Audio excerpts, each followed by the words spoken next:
All right, John Turner. What are you going to talk about today? About a happy hour.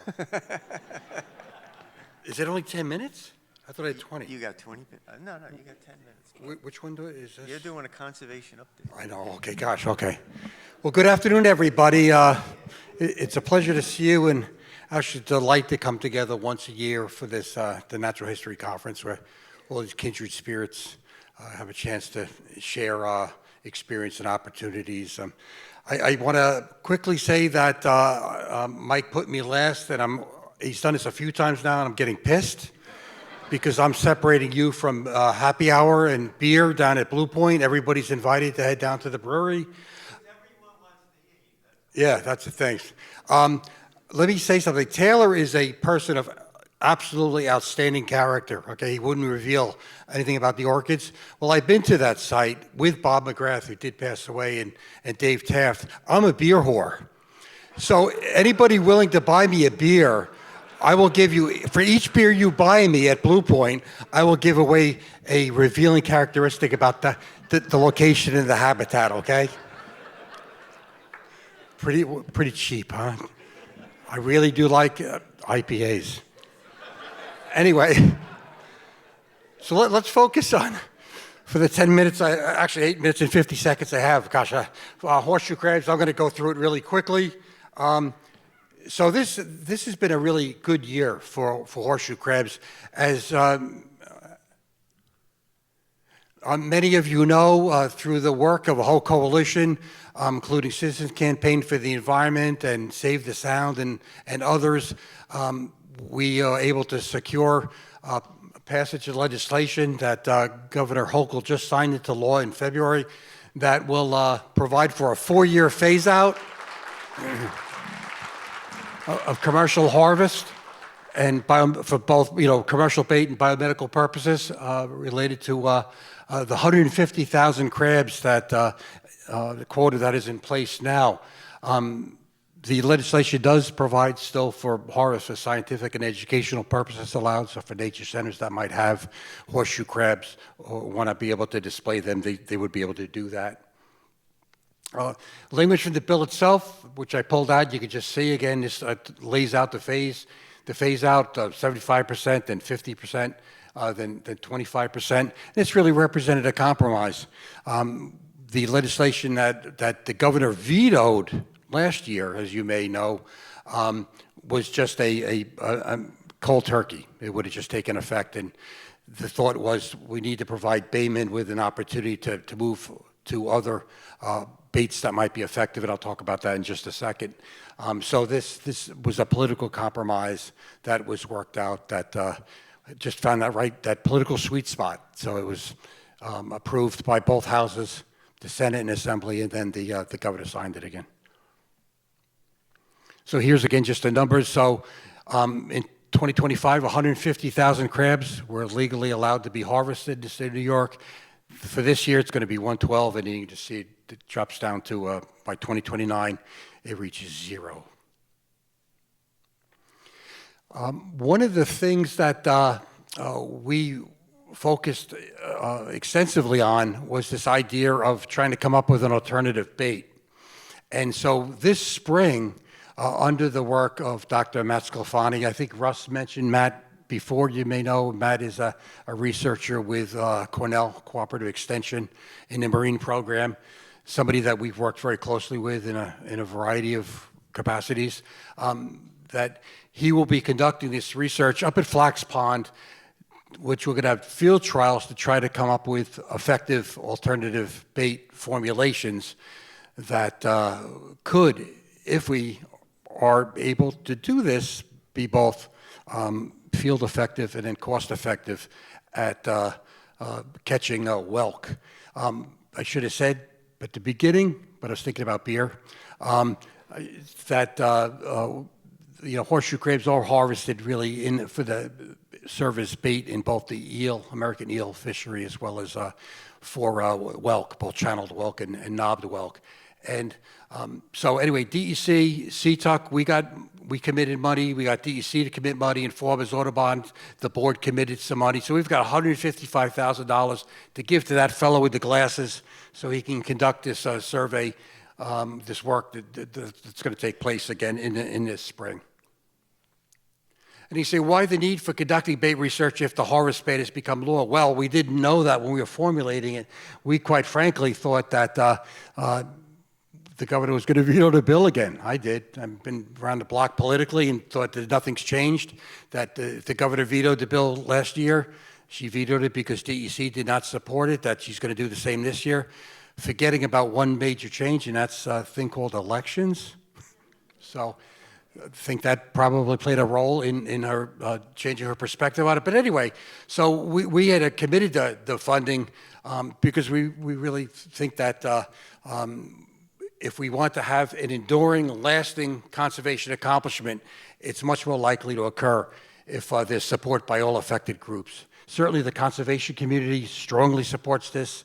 Humane animal groups support it, and almost the general public certainly supports the harvest ban, but the baymen are affected, and they're going to be put out, and they're going to have to struggle to come up with something else. So if we can come up with, again, this cost and field effective alternative bait, then everybody could agree that the harvest ban is good. And then also the harvest ban doesn't prevent Long Island baymen from still purchasing horseshoe crabs that are harvested in other states where it'll still be legal. And so again, if we can come up with a viable bait here, that would take away the mortality that's occurred to horseshoe crabs harvested in other areas. And you may have seen there were two articles that Newsday covered it, both by Mark Harrington. One that was in January 25th, 2026.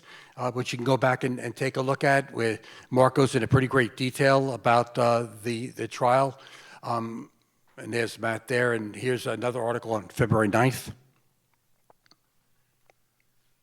And I'm not going to go in great detail, A, because I don't know all the details. That's just me listening to Matt explain to me about the how it's going to work. But basically, there's going to be salt water coming in from Flax Pond, heated to a certain temperature, and then there's two canisters, which I'll show you in just a second, on to Matt's left, and that's going to contain the bait, and then the water's going to flow through it, and the hope is with these baffled chambers that we're going to have two streams of, and there's the bait canister. But let me go back to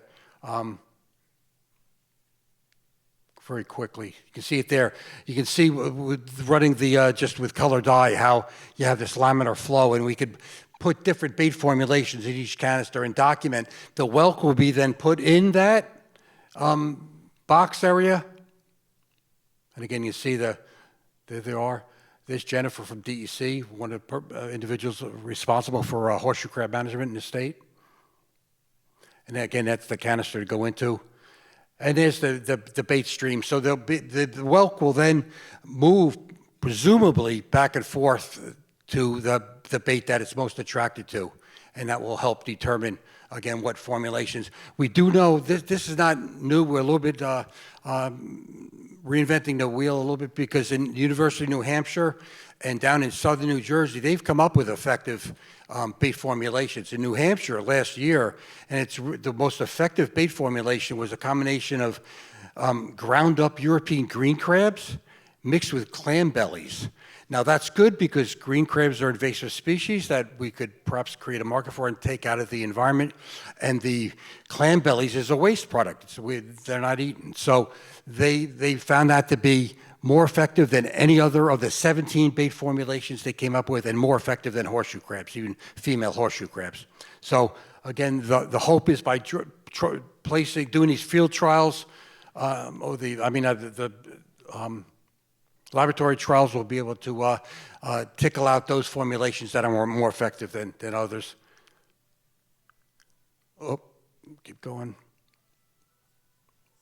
Oh, I'm going the wrong way. Wait. Sorry.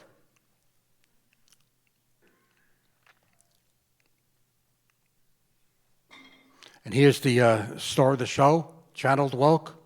We're going to use we do have a bunch of the channeled whelk.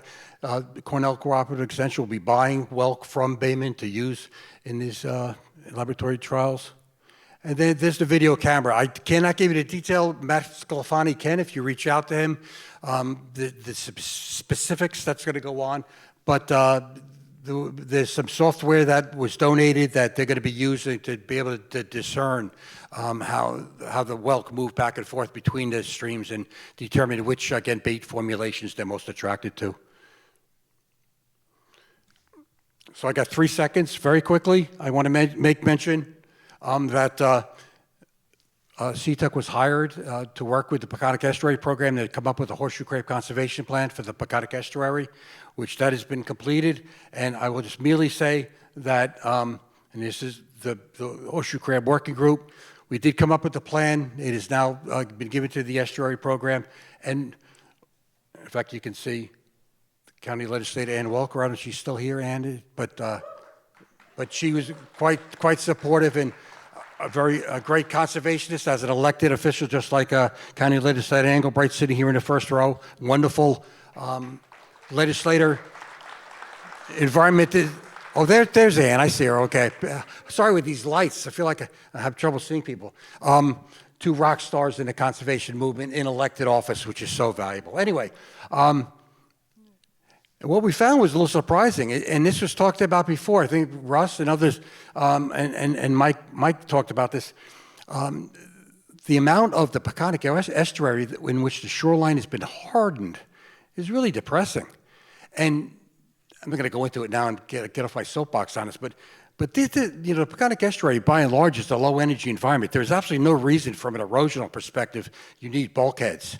And it's really just been put in to extend people's living space, and at the expense of that interface between the salt water and the upland, and that is really bad for horseshoe crabs. There's actually a little bit of sand there, but in more high energy environments, that sand's lost entirely. You just have water 2-3 feet deep, and you've lost a spawning beach for horseshoe crabs. And it's not just horseshoe crabs that, of course, take it on the chin. Then we had a program on diamondback terrapins are adversely affected. Birds, a whole bunch of shorebird species that forage in that kind of environment lose that environment to feed on.